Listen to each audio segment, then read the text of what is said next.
Добрый вечер. Вы смотрите Якутия Лайв. С вами Ирина Ефимова. У нас в Якутии испокон веков было особенное отношение к животным. Якутяне всегда с особым трепетом относились к братьям нашим меньшим. Ведь именно они были помощниками по хозяйству, порой даже могли выручить в холодную зиму. И всегда особым почетом и уважением пользовались ветеринары, те, кто мог помочь, вылечить, рассказать об особенностях животных.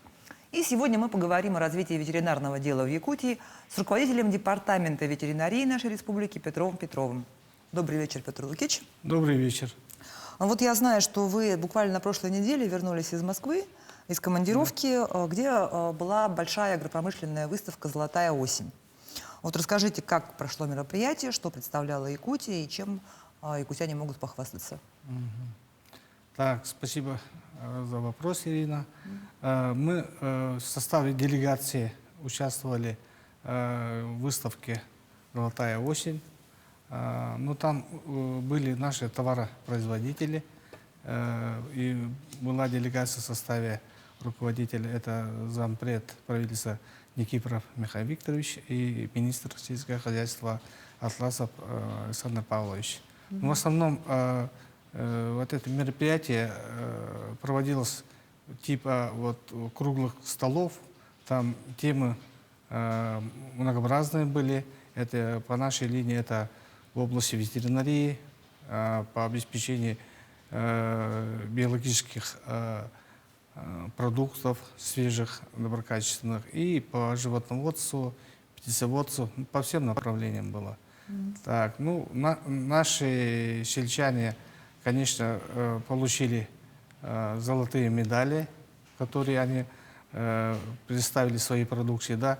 По линии ветеринарии я вот дал интервью, это журнал «Ветеринария и жизнь», о деятельности ветеринарной службы нашей республики. В основном я рассказал о идентификации животных, это маркирование животных, чипирование мелкорогатого скота. И поэтому и у нас особый такой новшество было, это у нас идет разработка стратегии ветеринарной службы на 2030 года. Это на 10 лет. И у нас готовится тоже отдельная государственная программа на 5 лет. Основной задачей вот нашей стратегии госпрограммы это увеличение заработной платы наших специалистов, ветеринарных специалистов и укрепление материально-технической базы. Но это мы делаем в исполнении перечня указов президента нашей страны Путина, и мы должны сделать такой прорывной шаг навстречу, чтобы наши специалисты нашей республики были на высоте. Ну, сейчас наше состояние, нашей ветеринарной службы желает лучшего, но сейчас мы находимся в передовых таких ветеринарных служб, где будут разрабатываться такие программы. Один из первых наш это субъект, это Республика Саха-Якутия. Такое долгосрочное такое планирование, да, стратегическое? Это планирование, да. Ну, там, наверное, какие-то показатели, которых стоят прям количественные, которых вы должны достигнуть к 30 году. Да, у нас основная задача это повышение заработной платы. Как мы повышаем заработную плату наших специалистов, мы решаем кадровые вопросы. То есть нам подтянутся наши молодые кадры, которые оканчивают агровузы, да, и укрепление материально-технической базы, которая у нас 90-х годов не строились.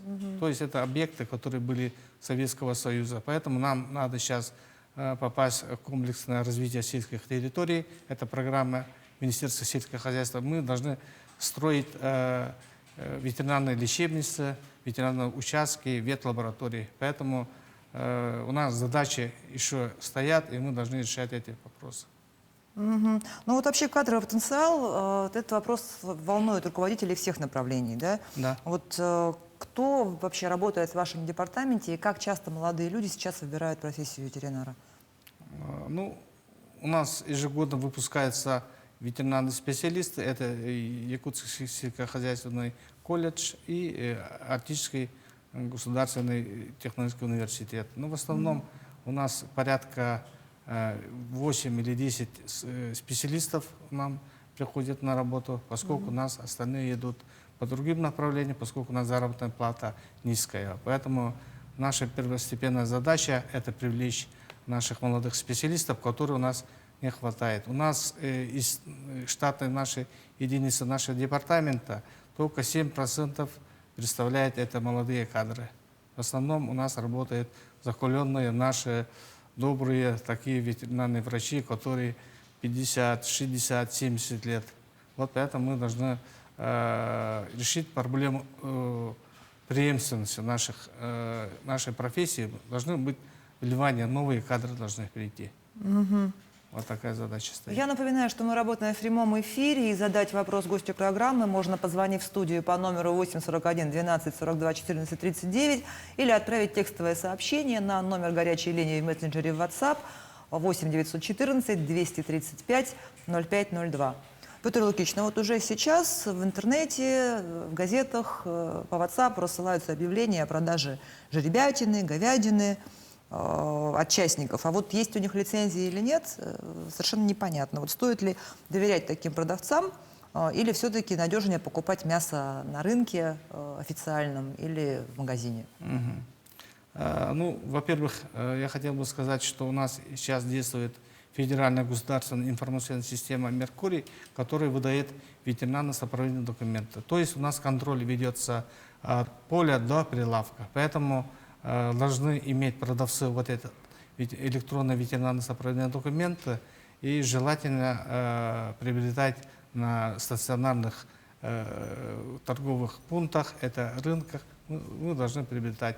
Что, которое продается и из перекупщиков, это бывает проблемные такие мясо из других субъектов, которые никто гарантии не дает качества. А если это объявление, что вот из деревни, готовимся к забою, и вот заранее они в Якутске собирают телефоны, собирают предоплату, Ну, и дешевле можно купить, чем на рынке? Да, ну такое есть, но у нас по закону о ветеринарии все должно сопровождаться сопроводительным документом, если оно выставляется на продажу. Если То есть нужно у них документы просить? Да, документы должны быть, которые выдает на месте ветеринарные специалисты, которые за ним смотрели, проводили вакцинацию. Которые знают, грубо говоря, эту корову или этого же ребенка, и присутствовали при забое. Вот. А что касается для личного потребления, вот любой владелец животного может потреблять для собственного потребления без ветеринарно-сопроводительных документов. А если на продажу, то тогда должны быть документы обязательно.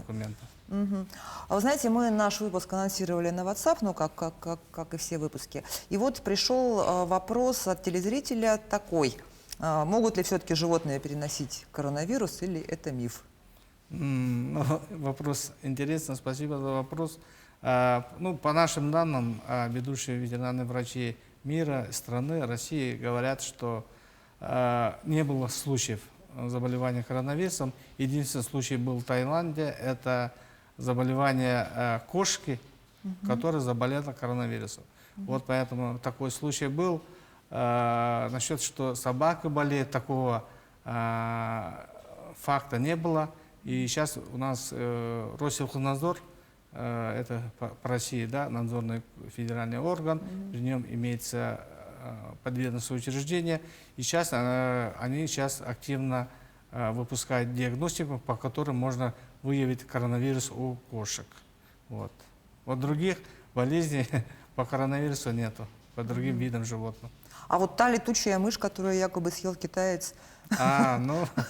Ну, это отдельный случай. Вот она и перешла от видовой на человеческий. Там уже мутации прошли. Вот. В данном случае по нашим меньшим братьям подверженный вот случай был по кошкам только. Единственный в мире, получается. Да. А какие болезни животных чаще всего диагностируют у нас в Якутии? Вот. Ну, у нас в основном это природно-очаговые болезни, да, это лептоспироз, бруцеллез северных оленей, в основном вот такие, да, и бешенство бывает, да, природно-очаговые. Таковых у нас особо опасных заболеваний у нас отсутствует в республике благодаря усилиям наших ветеринарных врачей. И хотел бы тоже владельцам животных тоже призывать. Единственное решение – это вакцинация животных.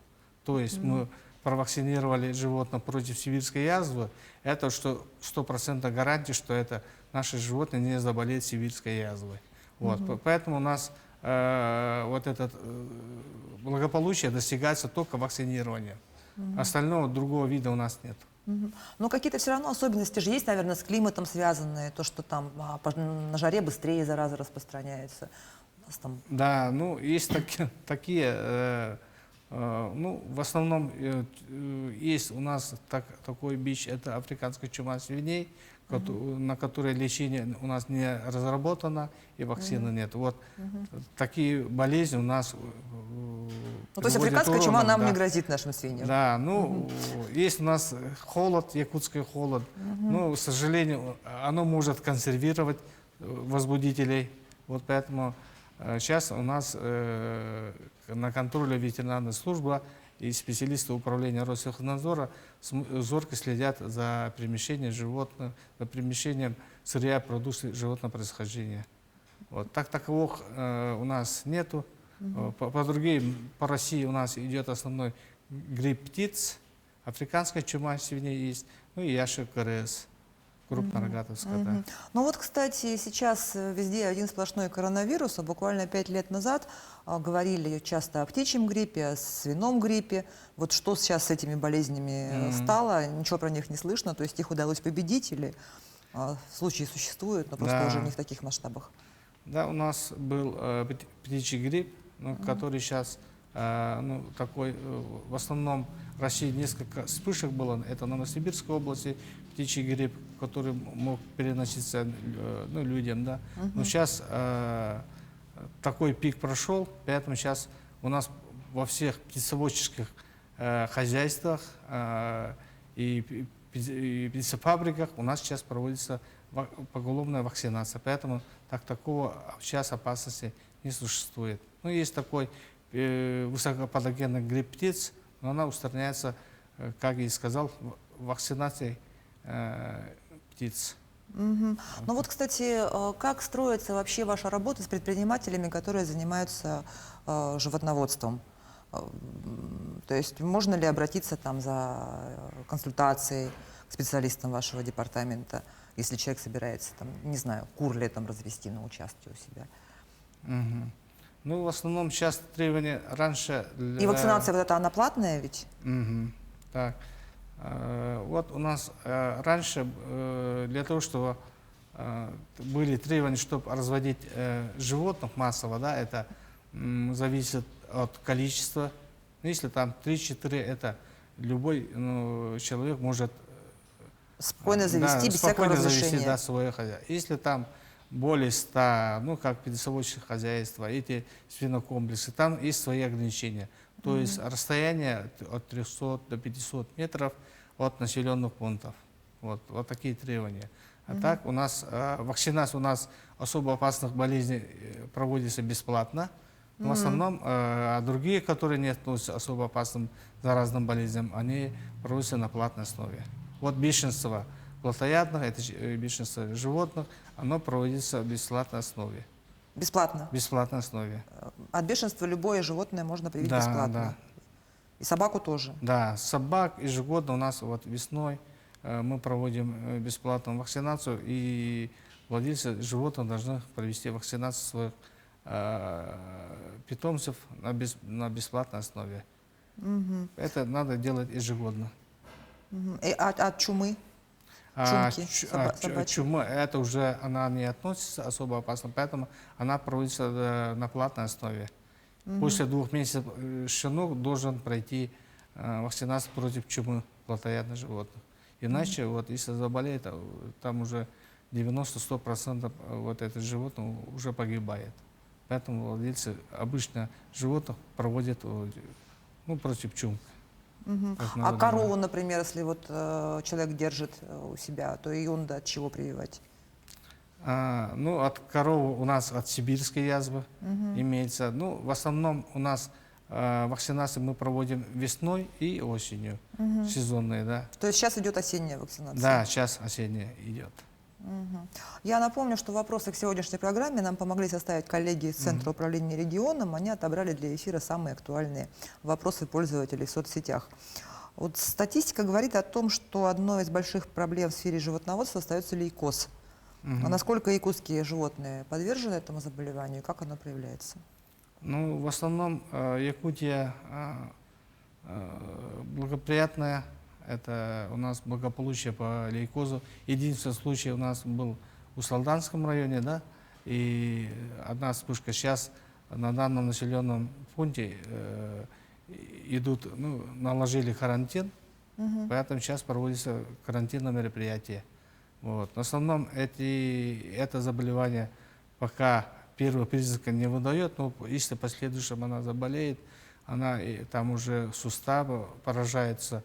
Ну, данное животное уже не будет продуктивным животным, поэтому у нас по лейкозу у нас идет оздоровление методом, ну, устранения, ну, вот, Больного животного. Да, больное животное. Единственный метод.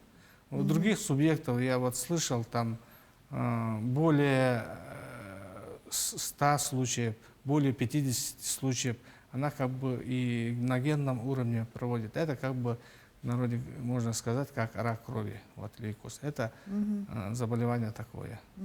Но у нас как бы Но у нас, да, один случай был. единичный ну, случай. Да, да. Мгм. Вот, ну, кстати, вы сказали, что ну, утилизация животного происходит. Вот вопрос такой про скотомогильники, да, как сегодня ведется вот эта работа вообще по утилизации скота, и, ну, может быть, какие-то новые правила появились. И также всех якутян всегда беспокоит вопрос, не вскроются ли они от наводнения. Вот как за этим следят и... В 2020 году у нас вышел приказ Министерства сельского хозяйства Российской Федерации. Согласно этого, утилизация животных строго должно производиться на утилизационных заводах, утилизационных пунктах. А у нас же нет Вот. заводов таких.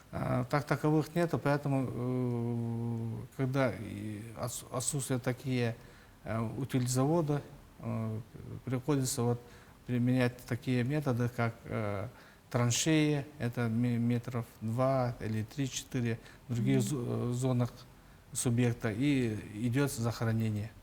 Вот. Ну, сжигается все до дозольного состояния, и этот остаток захоранивается, и скотомогильник, ну, в дальнейшем она отгораживается от зоны, да, от других населенных пунктов. Вот такие вот скотомогильник у нас сейчас действует, есть. Ну вот есть же такие, знаете, род городских баек и легенд. Вот одно время по Якутску ходила байка о том, что вот тут где-то у нас скотомогильник с животными, погибшими от сибирской язвы. И вот, Да, есть. вот его сейчас вскроют при строительстве, и мы все заболеем и умрем. Да, ну такой случай был, но это пересечение улицы Каландаршвили и Белинского, да. Но там была ветеринарная лаборатория, ну, Якутского сельхозфакультета, да. Поэтому там они разрабатывали вакцины, и остатки они были, ну, выливались в эту утилизационную яму, да. Сейчас вот это место сделали саркофаг, она прочно забетонирована, да. В этом месте не должны скрывать почву, там должно быть залито и построены вот нежилые такие строения. Так такого особого нет. У нас противочумный институт тоже более 100 проб исследовали, и там возбудителей сибирской язвы не было обнаружено. Ну, то есть это байки все. Да.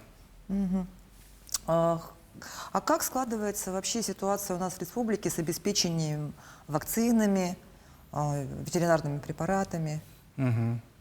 Так, у нас ежегодно из бюджета республики более 8 миллионов рублей выделяется для приобретения лекарственных препаратов, дезинфекционных средств. А с российского бюджета, да, это Департамент ветеринарии Российской Федерации направляет помощь в виде вакцин. Это ежегодно где-то на 21 миллион.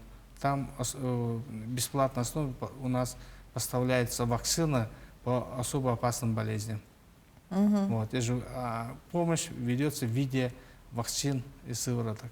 И Ну, хватает, диагностиков. да, того, Да, что выделяют? Да. У нас по заявке, которую мы делаем, и она выделяется, исходя из поголовья скота, который имеется в субъектах. Петр Луцкевич, а вот мне интересно, как вы сами пришли в ветеринарию? Вы с детства хотели ветеринаром стать или? Ну, спасибо за вопрос. Но с детства тоже я интересовался животными, букашками разными, да, и специально следил за насекомыми, за червями, ящерицами, которые маленькие кушают, и спарывал животы, и лягушки. Поэтому как бы у меня вот любознание было что-то прооперировать, посмотреть, Как там, оно как устроено, да? устроено, почему ящерица вот проглатывает червей. Вот такой интерес был у меня, да.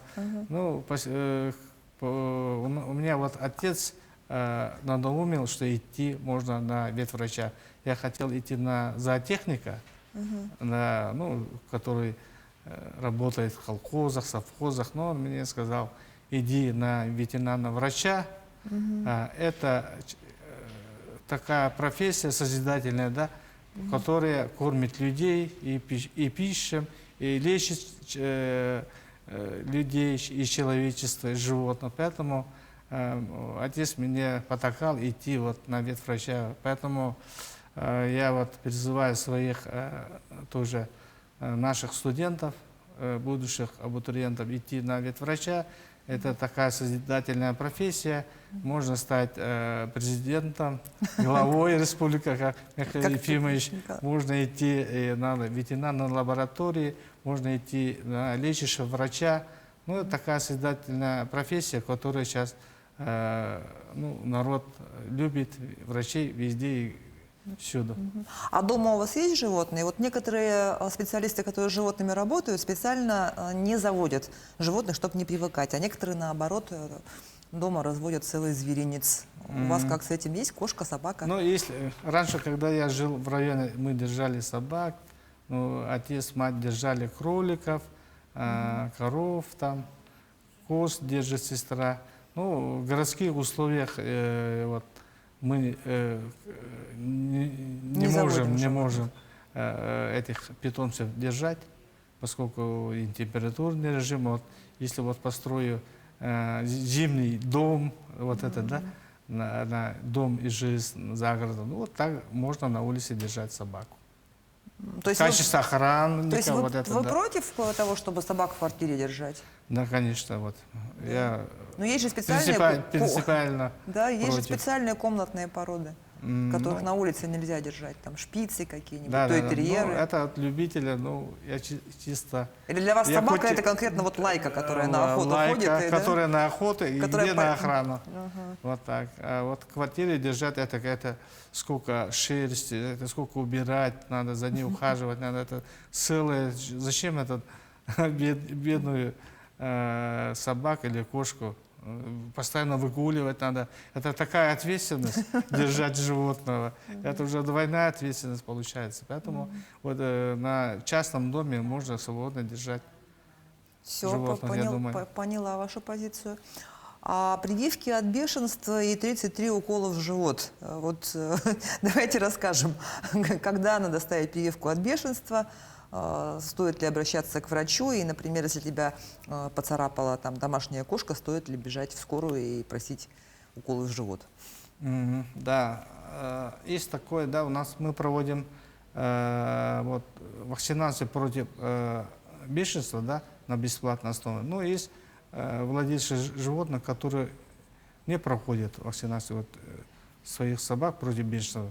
В случае, если будет случай укуса людей, она через слюну легко может попасть в человека, да, и человек тоже может заражаться бешенством. Поэтому в первую очередь надо, конечно, если укус был, так у нас обращение безнадзорных животных, это наше полномочия у нас. Первое, надо идти на скорую помощь 03 и там пройти процедуру. Ну вот, кстати, про бродячих животных, да, беспризорных. Да. Сложный и печальный, но важный вопрос, и для Якутска важный, и зачастую ЦУР фиксируется обращение по поводу бродячих собак не только в Якутске, но и в Алдане, и в Нерингере.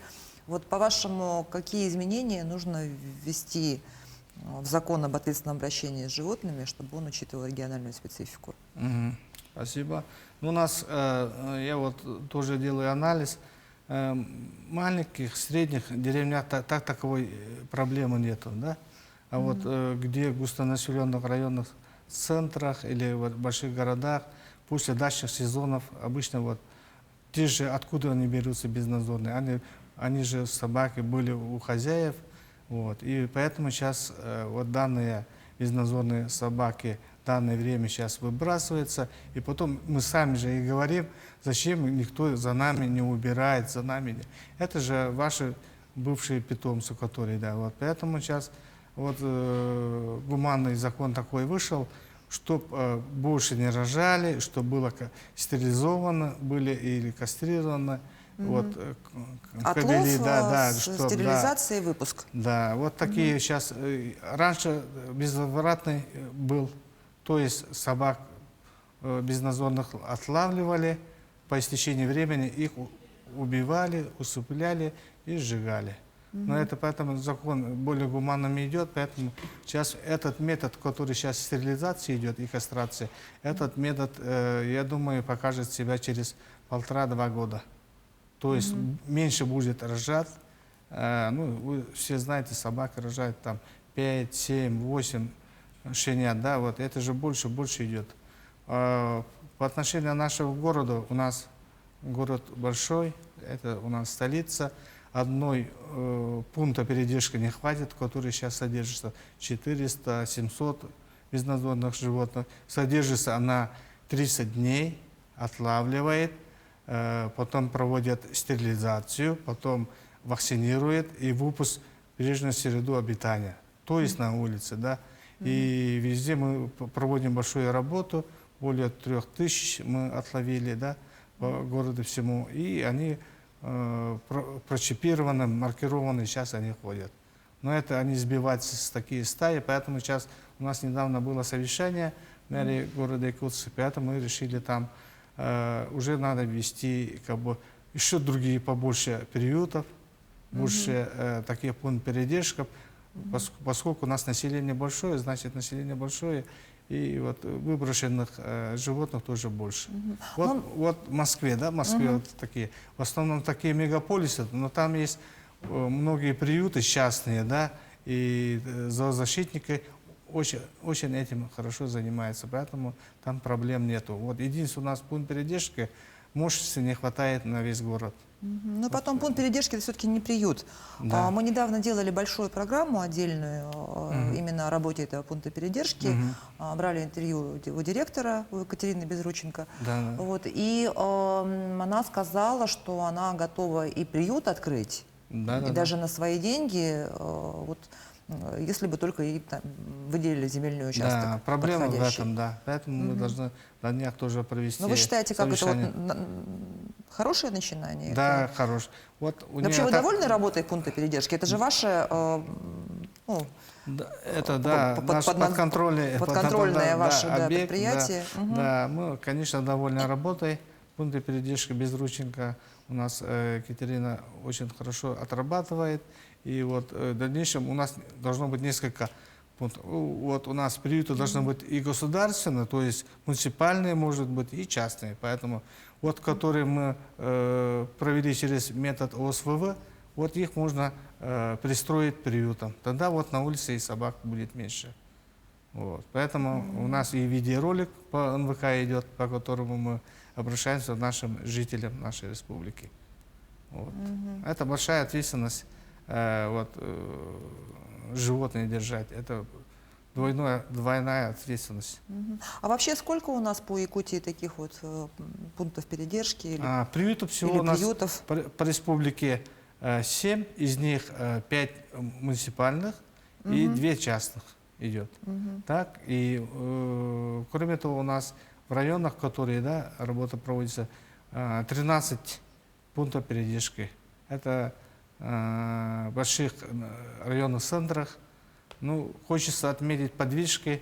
Ну, бывает сегодня такой домашний питомец, а завтра она может составлять, улице оказаться. да, угрозу составить. Ну, на улице она голодная такая собака, может составить угрозу человеку. Поэтому сейчас у нас некоторые главы районов, например, вот Амгинский район, Сунтарский район, Ленский район, Минский район, они за счет муниципальных финансовых средств построили свои пункты передержки, приюта. Ну и вопросы решаются на уровне районов. Поэтому не секрет, что данные животные или выпущенные даже вот хозяйские собаки представляют угрозу для человека, в том числе вот детей. И поэтому наша задача, чтобы было безопасно по городу ходить, поэтому мы довольны работой вот пункта передержки. Ну вот статистику по покусам ведь тоже вы ведете? Да. Вот. Их меньше стало по сравнению с прошлым годом? Или это мы потом увидим? Мы сейчас проводим вот метод ОСВВ. Или вообще вот покусы от бродячих животных меньше, чем покусы от хозяйских? Да, ну, некое соотношение разное. В основном хозяйские выпущенные с нарушением, да, они могут представлять угрозы людям. Это не только безнадзорно, это мы должны повысить ответственность владельцев животных. То есть у нас, если человека укусили до тяжелого состояния, да, у нас штраф составляет по нашим законам 500 рублей из-за того, что если человек не привел собак против бешенства. А человек-то физически пострадал, который решается только через суд, гражданско-правовые законы. Вот так. Вы знаете, есть еще такое мнение, что собак бойцовых пород вообще стоит приравнять к оружию и давать на них такое же разрешение, как вот, ну, проверку, как при покупке оружия. То есть справка от нарколога, справка от психиатра. Вот вы как считаете? Ну, по этому закону у нас, который есть, который мы сейчас работаем, есть такие отдельные породы собак, которые должны выгуливать на улице ошейниках, намордниках, вот такие. Это есть перечень таких бойцовских собак. Основные собаки у нас как бы этот перечень не попали. Но тогда все равно владельцу что грозит? Штраф 500 рублей, если 500 он, рублей если и он все, поводка данное время. спустит? Поэтому мы сейчас ждем изменения законодательства Российской Федерации, по которому должны быть ужесточены штрафы. Штрафные санкции и дальнейшая ответственность людей, ну, за своих питомцев. Еще один вопрос, характерный для нашего города, это безнадзорные лошади. Да, они приходят в город, ходят в центре, на помойках питаются, преграждают движение машинам. Вот. Ну, ответственность несет хозяин, если я правильно понимаю, да? Вот, и взять такую лошадь себе домой, как бродячего котенка, мы тоже не можем. Вот как быть? Так, ну, Куда звонить вообще, если да, вот... Действительно, такой факт существует. Это наши лошади, это наши бренд, вот Якутска. Ну, тут оборотная медаль выскакивает. Но тут ответственность несет уже муниципальное образование. У них есть свои правила, положение, порядок. И по нему должны отрабатывать уже административные комиссии. Вот порядок должны навести это в каждом муниципальных образованиях. Ответственность несет владелец. Но сейчас мы ввели вот идентификацию животных, по нему и будем смотреть. То есть произошло ДТП, смотрят чип, маркировку, смотрит Иванов Иван Иванович, почему он свою лошадь, свою вот косяк лошадей отпустил в городскую населенный пункт. По нему могут запросто отсудиться вот, при ДТП или... Но вот был же случай, когда вообще лошади задавили человека насмерть, девушку, которая дорогу был переходила. случай, да. по нему можно, да, сейчас выяснить, если он прочипирован и промаркирован данное животное, и уже ответственность несет владелец животного. Поэтому сейчас наводят порядок, типа вот штрафных стоянок, и должны найти этот хозяин этих лошадей, и штрафные санкции будут уже в отношении владельца. Петр Лукич, вот про лошадей не могу не спросить. Буквально пару месяцев назад общественность Якутии взбудоражила новость о том, что ЕГСХ, университет сейчас, АГАТУ, Да. АГАТУ продает скаковых лошадей и чуть ли не с копом, и чуть ли не на мясо. Вот слышали вы что-то об этой истории? По этому поводу сейчас проводится расследование. Мы там выступаем в качестве экспертов, так что ничего комментировать не буду. Там уже работает прокуратура республики. Ну, хорошо, давайте вот про чипирование еще поговорим. И все. Есть ли какой-то вот реестр животных, да, для чего вообще их надо чипировать? Вот нам в пункте передержки как раз показали, да, как вот этот чип ставится. Вот, насколько это нужно, насколько это обязательно, и как это вообще все проводится. И вот на северах там оленей чипируют, насколько я знаю. Так, спасибо за вопрос. Ну, у нас как идет, да? Сейчас идет добровольная идентификация животных, начиная крупнорогатых скота, лошадей, кошек, собак. 32 видов животных можно прочипировать и промаркировать. Вот, поэтому у нас это добровольное дело владельца? Это добровольное, да. А это платно? Бесплатно. Бесплатно. Бесплатно основе. Поскольку мы должны идти ногу со временем, да. А у нас крупнорогатый скот промаркирован на 98%, да, вот. Ну, собак более мало, там 54%. Это более сознательные владельцы животных делают. Половина. Да, да. Сейчас вот в Госдуму законопроект ушел, и при утверждении на Госдуме с 1 июля 2022 года будет обязательная идентификация животных. А олени? Вот олени у нас мы должны закупить на лошадей и на оленей. Вот это они же разные, да, эти чипы? Бирки. Они две способа защиты. Она вводится под кожу, и наружный, визуальный, который можно издалека увидеть, это бирка, как вот бирки, на да, собаках, вот, да, сейчас мы да. видим красные и синие вот на ушах вот так, у них. Да. Вот. Ну, сейчас вот в Москве мы были у агросервис, вот они сейчас планируют, если мы закупим вот такие расходные материалы, не будем каждого оленя, вот сотнями тысяч, у нас 168 тысяч оленей, да, домашних северных, достаточно промаркировать одного бура, самца, и она методом сканирования при прохождении мы можем посчитать, сколько поголовья в данном стаде.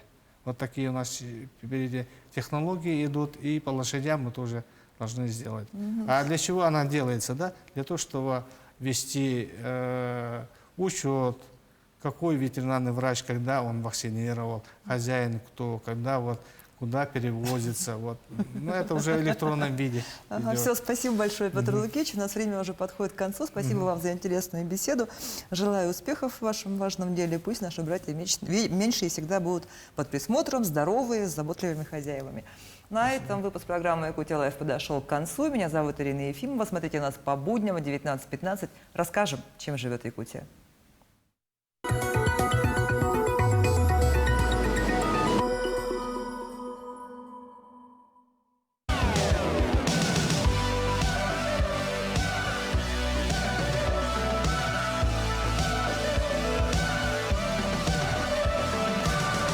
Джинса с нами теплее.